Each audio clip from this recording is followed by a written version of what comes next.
सभी भावी शिक्षकों को राधे राधे, हरे कृष्णा। मैं Kavita Totla, lecturer in Hindi, government of Rajasthan. Hindi के सभी विद्यार्थियों का मेरे इस चैनल पे हार्दिक अभिनंदन, हार्दिक स्वागत। जितने भी विद्यार्थी मुझसे जुड़े हैं वो सभी हिंदी की तैयारी मेरे साथ मिलकर कर रहे हैं। मैं भी यहाँ से कोशिश कर रही हूँ कि मैं अच्छे से अच्छा मैटर आपको प्रोवाइड कर सकूँ। और बहुत सारे विद्यार्थी मुझसे जुड़े हैं जो कंटिन्यू मेरे साथ चल रहे हैं और उन्होंने हिंदी साहित्य का इतिहास भी पूरा कर लिया। काव्य शास्त्र जो चल रहा है वो भी उसी गति से पूरा कर रहे हैं जिस गति से उन्होंने हिंदी साहित्य का इतिहास पूरा किया। और यहाँ पर जो यूट्यूब पर पढ़ाया जा रहा है वो आपको एज ए PDF फॉर्म में टेलीग्राम चैनल से मिल रहा है और आप वहाँ से नोट्स उतार भी रहे होंगे, ऐसी मुझे उम्मीद है। बराबर चल रहे होंगे, साथ में रिवीजन भी कर रहे होंगे। और जो मैं अच्छी अच्छी बातें आपको बीच बीच में बताती रहती हूँ, कैसे पढ़ना है, कहाँ से पढ़ना है, प्रश्नों का स्तर कैसा होगा और आपको क्या क्या करना चाहिए। तो ऐसी उम्मीद है मुझे कि आप सभी वो चीज़ें फॉलो कर रहे होंगे।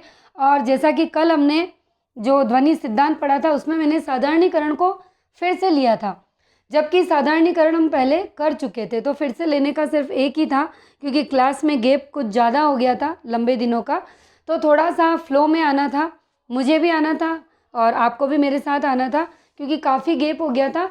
तो साधारणीकरण एक ऐसा मिड पॉइंट था जिसका संबंध रस निष्पत्ति से भी था और उसका संबंध ध्वनि सिद्धांत से भी था। इस वजह से मैंने उस टॉपिक को दोबारा लिया था ताकि आप अच्छे से समझ सकें। और मैं उम्मीद करती हूँ कि आपको वो समझ में आया होगा। और मैंने बच्चों के जो विद्यार्थी हैं उन सभी के कमेंट्स पढ़े, तो सारे विद्यार्थियों के जितने भी मैंने कमेंट्स पढ़े उन सभी विद्यार्थियों में एक चीज़ कॉमन निकल के आई है कि आप पहले अलंकार, छंद, रस, काव्य गुण, काव्य दोष पढ़ना चाहते हैं। और बिल्कुल मैं यही शुरू करूँगी क्योंकि विद्यार्थियों का ये कहना है कि मैम पहले सेकंड ग्रेड की वैकेंसी है तो आप प्लीज़ थोड़ा सा सेकंड ग्रेड का मैटर पहले करें क्योंकि फर्स्ट ग्रेड की वैकेंसी अभी आई नहीं है और अभी उसमें समय है। तो ठीक है, हम पहले काव्य शास्त्र को ही पूरा कर लेते हैं, उसके बाद हम जनसंचार पर जाएंगे ताकि सेकंड ग्रेड के जो विद्यार्थीगण मुझसे जुड़े हैं उनको भी समस्या ना हो। और फर्स्ट ग्रेड में तो पूरा काव्य शास्त्र वैसे ही आ ही रहा है। अब एक बात और निकल के आती है, जो मैंने आपके कमेंट्स पढ़े हैं विद्यार्थियों के, तो उन्होंने पूछा है कि मैम परिष्कार की बुक की आप हमें फ़ोटो भेज दीजिए। तो देखिए, राघव प्रकाश परिष्कार के नाम से इतने आप फेमस है ये कि आप अगर गूगल पे भी जाके टाइप करेंगे या यूट्यूब पे भी आप लिखेंगे तो वो आपको वहाँ पर मिल जाएगी। उसका जो आप मुझसे मांग रहे हैं कि आप उसकी पिक भेज दीजिए, उसका कवर फ़ोटो कैसा है, तो वो गूगल पे भी मिल जाएगा, यूट्यूब पे भी मिल जाएगा। बहुत ही ईजी वे में ये वाली गाइड आपको मार्केट में मिल जाएगी। और एक प्रश्न और निकल के आया विद्यार्थियों का कि राघव प्रकाश की गाइड हम MCQs पैटर्न वाली ले या फिर थ्योरी पैटर्न वाली। तो MCQs और थ्योरी ये दोनों ही उस गाइड के अंदर है, यानी कि फर्स्ट ग्रेड की तैयारी यदि आप कर रहे हैं और सेकंड ग्रेड की तैयारी यदि आप कर रहे हैं, जो भी आप कर रहे हैं, तो राघव प्रकाश परिष्कार की जो गाइड है उसमें आपके फर्स्ट ग्रेड का पूरा सिलेबस और आपके सेकंड ग्रेड का पूरा सिलेबस यानी अलग अलग आपको गाइड मिल जाएगी और सारा मैटर एक ही जगह पर केंद्रित आपको मिल जाएगा, जिसमें आपको थ्योरी भी मिलेगी और साथ ही साथ आपको उसके ऑब्जेक्टिव प्रश्न भी देखने को मिलेंगे। तो उम्मीद है कि आपके सारे प्रश्नों के जवाब मैं दे चुकी हूँ, अब आपको कोई संशय नहीं होगा। और इतना भ्रमित ना रहे आप, क्योंकि जो भी बुक मैं आपको बताती हूँ तो मैं वही बता रही हूँ जो मैंने फॉलो की है और जिसके अंदर थ्योरी भी है, ऑब्जेक्टिव भी है। और राघव प्रकाश परिष्कार वाली बुक में गलतियाँ ना के बराबर है, ठीक है ना, इतनी उसमें मिस्टेक्स नहीं है। काफ़ी अच्छी बुक है और मार्केट में अगर अभी तक नहीं आई है तो मुझे पूरा विश्वास है कि थोड़े ही टाइम में आ जाएगी, क्योंकि सेकंड ग्रेड की वैकेंसी निकल चुकी है और सेकंड ग्रेड का शायद आ गया होगा। और जैसे ही फर्स्ट ग्रेड की वैकेंसी निकलेगी ये परिष्कार जो है वो फर्स्ट ग्रेड के लिए भी एक बुक निकाल देगा। तो आपको हिंदी में इस बुक से बाहर जाने की ज़रूरत नहीं है। अगर आप पूरा मैटर एक जगह केंद्रित करके भी पढ़ना चाहते हैं कि पूरा सिलेबस हमें एक ही गाइड में मिल जाए, तो वो राघव प्रकाश परिष्कार है, क्योंकि उसमें थ्योरी भी है और उसमें ऑब्जेक्टिव भी है। पहले आप थ्योरी पढ़ सकते हैं, फिर आप उसके MCQs कर सकते हैं। मैंने थ्योरी अलग जगह से करी, जो मैं आपको यहाँ करवा रही हूँ। ये जो मैं आपको करवा रही हूँ ये मेरी थ्योरी का पार्ट रहा है, और राघव प्रकाश परिष्कार वाली गाइड में से मैंने ऑब्जेक्टिव पार्ट को महत्ता दी थी, क्योंकि वहाँ पर जो MCQs उन्होंने बनाए हैं बहुत ही गज़ब के बनाए थे। यहाँ की जैसे आदिकाल पढ़ते हैं हम, भक्ति काल पढ़ते हैं, तो भक्ति काल के अंदर 693 के लगभग MCQs है उस बुक के अंदर। तो जब आप भक्ति काल मेरे नोट्स में से पूरा पढ़ लेते हैं अच्छे से, और फिर आप उधर जाकर 700 के करीब वो प्रश्न हल कर लेते हैं, तो मुझे नहीं लगता है कि आपका फिर और कोई सवाल बाकी रहता है। और इसके साथ ही UGC नेट के पेपर, जो कि आपको मार्केट में ये बुक मिल जाएगी, बहुत सारे विद्यार्थी अभी भी संशय की श्रेणी में है। मेरे इतना बताने के बाद कि आपको UGC नेट की बुक कैसे लेनी है, कौन सी लेनी है, उसके बाद भी बहुत सारे विद्यार्थियों के मन में संशय है, तो मैं आपको फिर बता देती हूँ। आप बाज़ार में जाइए, वहाँ पर आपको सिर्फ ये कहना है कि UGC नेट के अब तक जितने भी पेपर हुए हिंदी के, हिंदी साहित्य के, उनकी आप हमको हल प्रश्न पत्रों की बुक दे दीजिए, जो कि विथ डिस्क्रिप्शन हो। समझ में आई बात? तो आप उसमें उपकार की ले सकते हैं, अरिहंत ले सकते हैं, आप प्रतियोगिता साहित्य में जा सकते हैं। तो आपको थ्योरेटिकल बुक नहीं चाहिए, अब तक के जितने पेपर हुए हैं उन पेपर की आपको हल प्रश्न पत्रों की बुक चाहिए, और उन्हीं को आपको करना है। अब रही बात एक और ये कि कुछ विद्यार्थियों का ये कहना है कि मैम आप कॉलेज लेक्चरर के पेपर करवा दीजिए। देखिए, कॉलेज लेक्चरर के पेपर आप खुद से करेंगे, खुद से निकाल के, तो कहीं ज़्यादा आपको इसका बेनिफिट मिलेगा। और ये आपको कॉलेज लेक्चरर के जो पेपर हैं ये RPSC की वेबसाइट से ही आपको मिलेंगे, साथ ही इसकी आंसर की भी आपको वहीं से मिलेगी। ठीक है, फिर भी मैं पूरी कोशिश करूँगी कि मैं आपके सामने ये पेपर ला सकूं, क्योंकि मैंने उन जिन पेपर को सॉल्व किया था वो कहीं मिस हो चुके हैं, और मैंने उन पेपर के अंदर बहुत ही सारगर्भित और भी मैटर लिखा था। मैंने खूब ढूंढा, अगर मेरे वो पेपर मिल जाते तो उन पेपर को भी किस तरीके से मैंने पढ़ा और उसके अंदर भी मैंने क्या क्या लिखा था वो मैं सारा आपको बताती। खाली पेपर पढ़ना ही सब कुछ नहीं होता। जो एक सही आंसर है वो तो हमें पता है आंसर किसे निकाल के, कि हाँ कि पहला हमने प्रश्न पढ़ा और इसका ये सटीक आंसर है, वो हमने निकाल दिया। लेकिन मैंने जब तैयारी की तो मैंने उसके अंदर जो बाकी के 3 विकल्प बचते हैं उन 3 विकल्प को विद डिस्क्रिप्शन उन पेपर के अंदर ही लिख लिया, ताकि जब एग्ज़ाम के एक दिन पहले मैं कुछ पढ़ना चाहूँ तो मैं इतना सारा मैटर नहीं पढ़ सकती।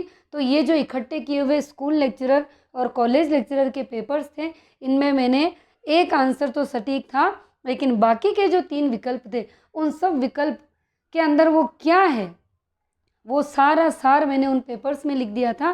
पेपर मिस हो गए, नहीं तो शायद आपकी तैयारी को एक बेहतर मजबूती और मिल पाती, आपको पता चल पाता कि वास्तव में तैयारी हिंदी की कैसे की थी मैंने। पर वो पेपर मुझे मिल नहीं रहे, लेकिन मैं दोबारा कोशिश करूँगी। पर मैं यही कहूँगी कि आप इंतज़ार ना करें, आप खुद से प्रयत्न करें, खुद से मेहनत करें, ठीक है। क्योंकि पढ़ते पढ़ते आपको भी पता चल जाएगा कि आपको कैसे पढ़ना है, क्या पढ़ना है।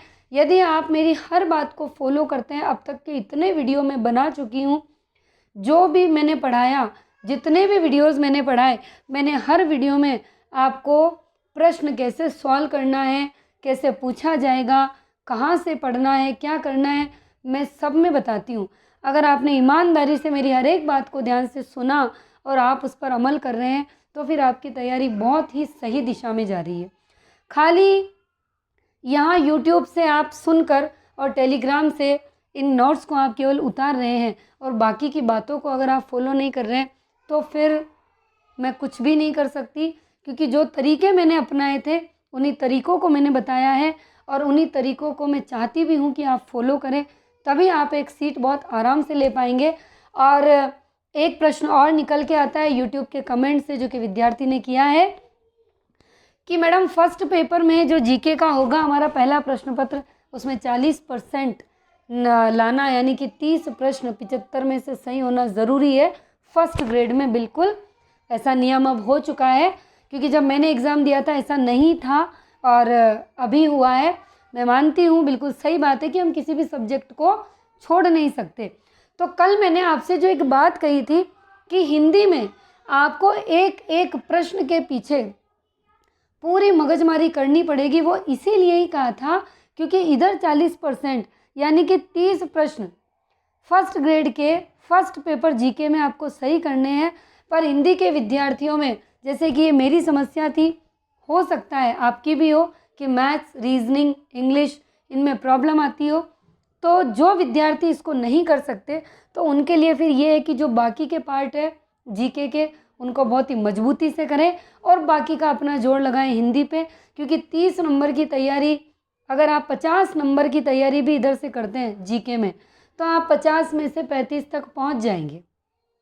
ठीक है, और उसके बाद आपकी हिंदी में तो आपको पूरा जोर लगाना ही है।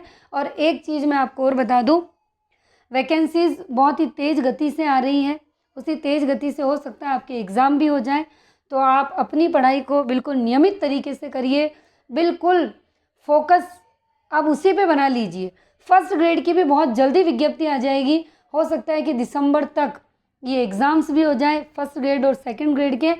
और मैंने आपसे जैसा कि कहा था कि जीके का जो फर्स्ट पेपर है फर्स्ट ग्रेड का, मैंने जो नोट्स बनाए हैं खुद अपने हाथों से 9वीं 10वीं 11वीं 12वीं माध्यमिक शिक्षा बोर्ड राजस्थान की किताबों से, और कुछ अजय सर, जो अजय चौधरी सर हैं जिनके सानिध्य में मैंने जीके की पढ़ाई की थी यूट्यूब से, और उसके बाद मैंने माध्यमिक शिक्षा बोर्ड राजस्थान की किताबें, ये सब मिला के जो मैंने नोट्स बनाए थे, तो जो जो सब्जेक्ट मैंने उस वक्त कवर किए जितना मुझे आता था, अगर हिंदी पढ़ाने के बाद मुझे समय मिला तो मैं आपको वो पार्ट ज़रूर पढ़ाऊँगी। जैसे आपकी इंडियन हिस्ट्री हो गई, आपकी राजस्थान की हिस्ट्री हो गई, उसके बाद आपका स्कूल मैनेजमेंट का पार्ट हो गया, है ना, आपके संविधान का पार्ट हो गया। लेकिन यदि समय नहीं मिला, हमारी हिंदी में ही हम रह गए, तो मैं इतना विश्वास आपको ज़रूर दिलाती हूँ कि मेरे पास जो मेरे हाथों से लिखे हुए जो नोट्स मैंने बनाए अपनी समझ से, और उनसे बाहर एक भी प्रश्न नहीं गया, इतना मुझे पता है। जो मैंने पेपर दिया उसका, वो मैं आपको एज ए PDF टेलीग्राम पे शेयर कर दूंगी, इतना मैं कह सकती हूँ आपको। यदि मुझे पढ़ाने का मौका मिला तो मैं जीके के पार्ट में भी जो मेरे पास है, मेरे द्वारा लिखे गए, वो मैं पढ़ाऊँगी। और यदि ऐसा मौका नहीं मिला और हमारी वैकेंसी आ जाती है और हमारे पास समय कम रहता है, तो फिर मैंने जो आपसे वादा किया था कि मैं फर्स्ट ग्रेड के फर्स्ट पेपर के जीके के नोट्स आपको प्रोवाइड करवाऊंगी, बिल्कुल मैं नहीं पढ़ा सकी तो मैं एज ए PDF फॉर्म में आपके पास उन्हें ज़रूर पहुंचा दूंगी।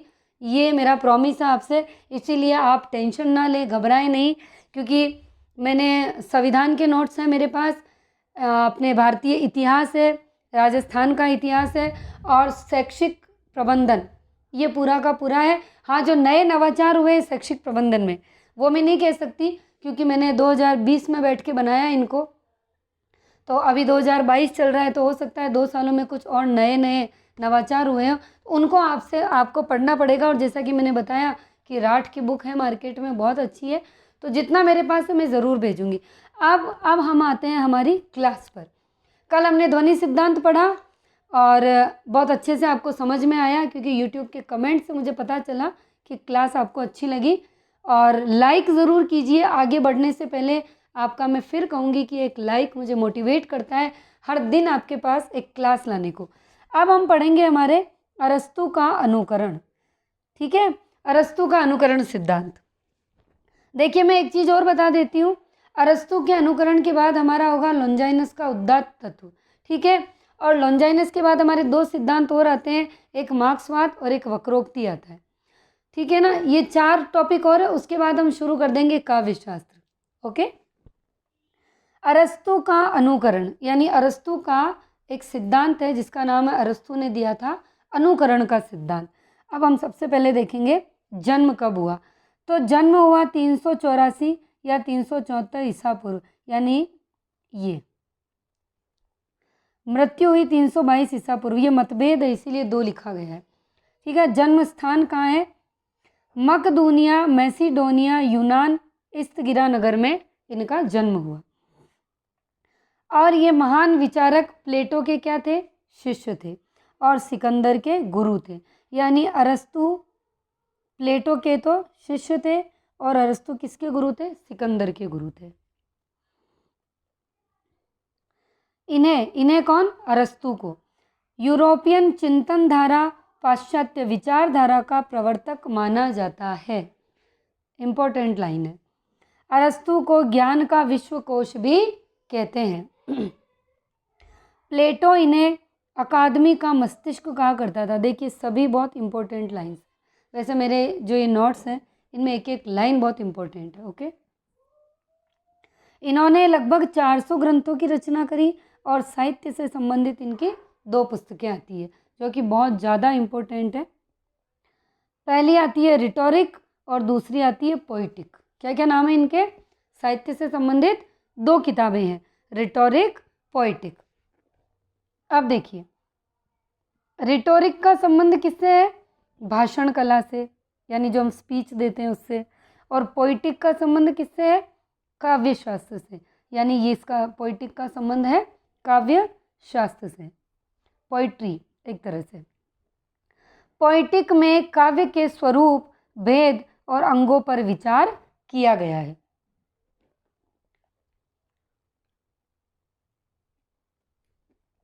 आगे देखते हैं।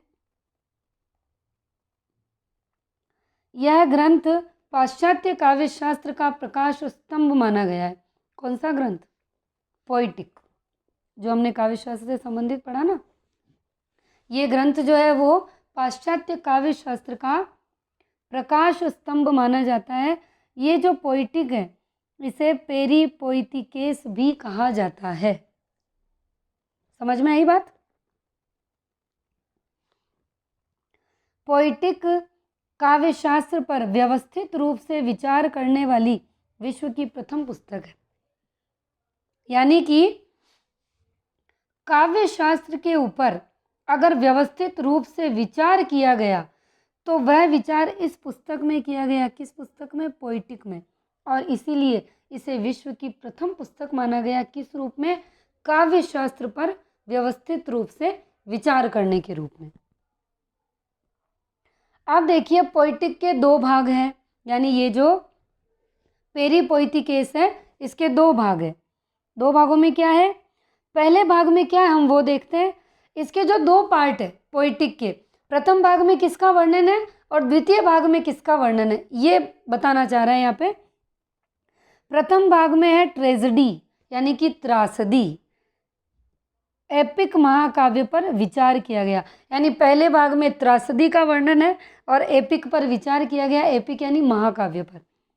और दूसरे भाग में क्या है? कॉमेडी, यानी कि एक सुखांत नाटक का विवेचन किया गया है। ये लाइन्स आपको याद रखनी है, परीक्षा में सीधी सीधी लाइन देकर पूछ लिया जाएगा कि अरस्तु के कौन सा कथन अरस्तु के अनुकरण सिद्धांत से संबंधित नहीं है। तो 4 लाइन देगा, 3 इससे संबंधित होगी, 1 अलग होगी, वो आपको निकालनी है। तभी निकाल पाएंगे जब आपको एक एक लाइन अच्छे से पता होगी।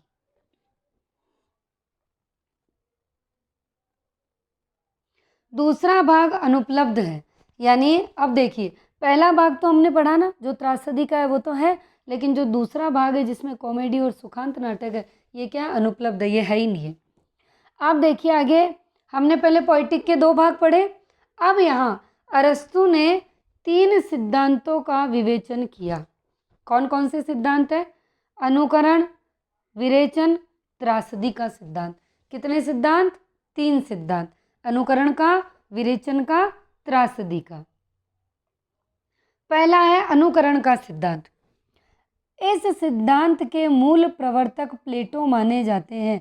प्रश्न की प्रकृति जैसी होगी वैसा ही आपका उत्तर होगा।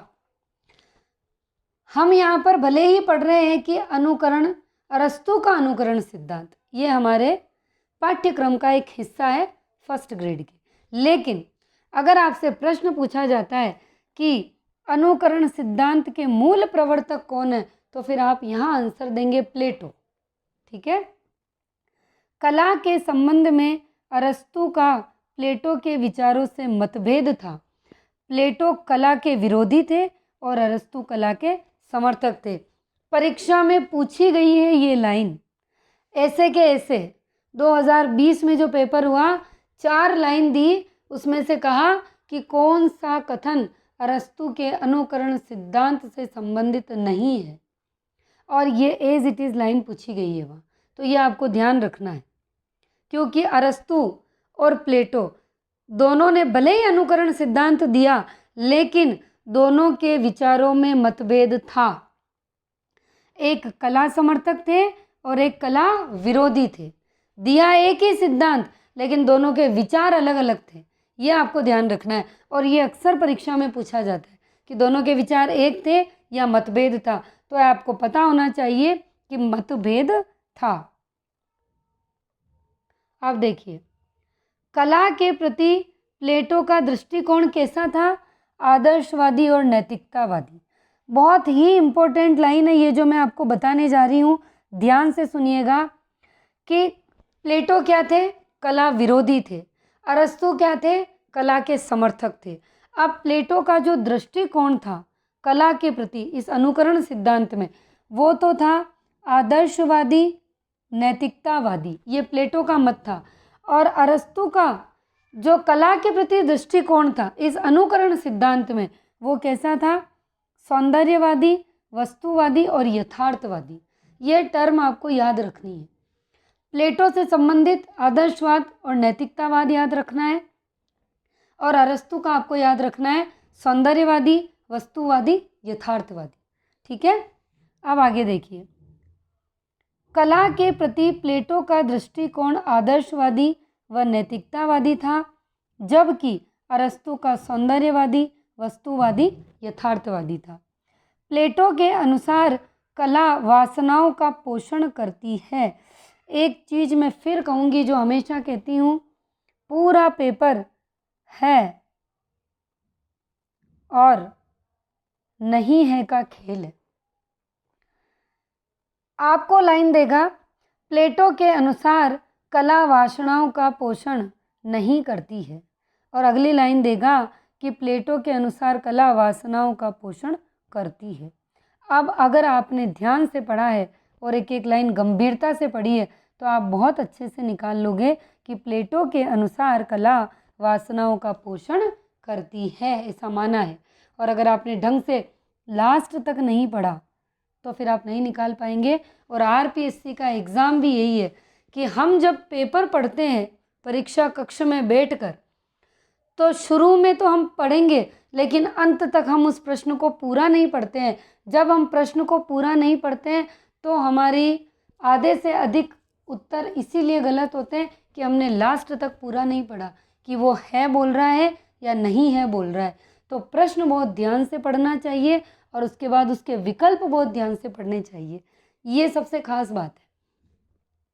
आगे देखिए, प्लेटो के अनुसार कला वासनाओं का पोषण करती है, जबकि अरस्तु के अनुसार उनका विरेचन करती है। ठीक है, अनुकरण के संबंध में भी अरस्तु प्लेटो के विचारों से सहमत नहीं था। अब देखिए, अनुकरण सिद्धांत में भी इन दोनों में मतभेद है, और कला के मामले में भी इन दोनों में क्या था? मतभेद था। प्लेटो ने कला को अनुकरण का अनुकरण मानते हुए सत्य से तिगुना दूर बताया। अब जो प्लेटो थे, इन्होंने क्या माना? कला को अनुकरण का भी अनुकरण माना और सत्य से बहुत दूर बताया।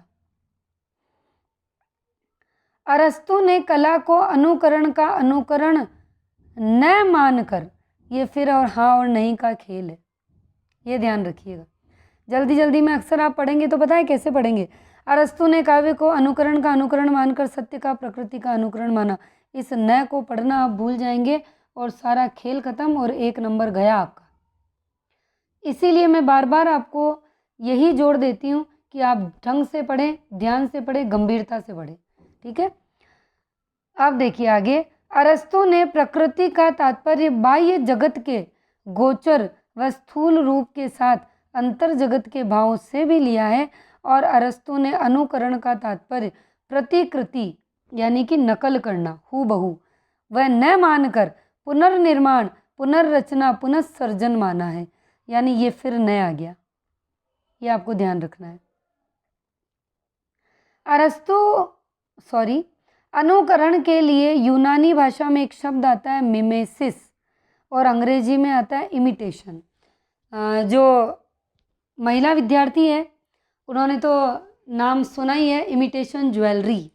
यानी कि जैसा कि अगर पुरुष विद्यार्थी ने भी सुना हो तो सभी ने सुना है, विद्यार्थियों ने ये बात तो, गोल्ड ज्वेलरी और फिर वैसा का वैसा इमिटेशन ज्वेलरी, जिसे हम आर्टिफिशियल भी कहते हैं, है ना। तो वही चीज़ है कि यूनानी भाषा में मिमेसिस और अंग्रेजी में इमिटेशन कहा जाता है किसे, अनुकरण को। अनुकरण 3 प्रकार का होता है। कैसा? अब देखिए, ये जो चीज़ आ रही है इस टर्म को आप समझना, और ये परीक्षा में पूछी जाएगी आपसे कि ये क्या है। पहली है वस्तु जैसी है या दिखाई देती है, एक तो वैसा अनुकरण, यानी एक तो वस्तु जैसी दिखाई दे रही है, सेम वैसा का वैसा उसका अनुकरण किया जाना। इसे तो कहते हैं यथार्थवादी अनुकरण। यथार्थ यानी क्या होता है? सत्य, यानी कि जो प्रतीत हो रहा है।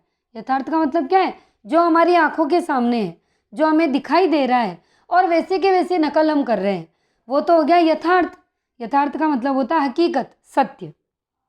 अब अगला देखिए, वस्तु जैसी समझी जाती है वैसा अनुकरण, यानी भाववादी अनुकरण, यानी हम उसे जैसा मान लेते हैं।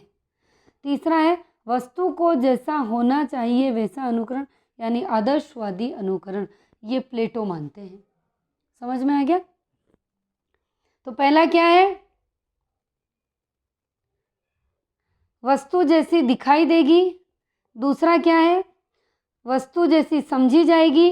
तीसरा वस्तु को जैसा होना चाहिए। अक्सर तीनों लाइन दे देगा, चौथी कुछ अलग देगा और पूछेगा कौन सा है कौन सा नहीं है। प्लेटो ने तीसरे प्रकार के अनुकरण को स्वीकार किया। इसको, ये तीसरा प्रकार का, इसको प्लेटो ने स्वीकार किया। और अरस्तु ने तीनों प्रकारों का समावेश कर अनुकरण को क्या माना? पुनर्रचना माना। अनुकरण ने तीनों प्रकार, अरस्तु ने तीनों ही प्रकार माने, लेकिन प्लेटो ने ये लास्ट वाला ही माना। संक्षेप में अनुकरण कला की आत्मा, कला की जननी, प्रकृति की पुनःसर्जना है, हूबहू प्रतिकृति नहीं है। ठीक है। अनुकरण विरोधी आचार्य इस सिद्धांत को मान्यता नहीं देते हैं। क्रोंचे ने सहज ज्ञान या सहजानुभूति को कविता कहकर अनुकरण सिद्धांत का निषेध किया है। निषेध करना यानी मना करना, इनकार करना। ठीक है। फ्रायड ने कला को अचेतन व अवचेतन की अभिव्यक्ति कहकर अनुकरण सिद्धांत को अस्वीकृत कर दिया। यानी क्रोंचे ने भी निषेध किया है, फ्रायड ने भी इसका निषेध किया है। अब देखो, कवि को प्लेटो तो अनुकर्ता मानता है, लेकिन कवि को अरस्तु निर्माता। ये जल्दी में लिखे गए टर्म है, इस वजह से ऐसा है। मैं बोल रही हूँ, अगर आपको समझ नहीं आए, कि जो एक कवि होता है उस कवि को प्लेटो ने क्या माना? अनुकर्ता।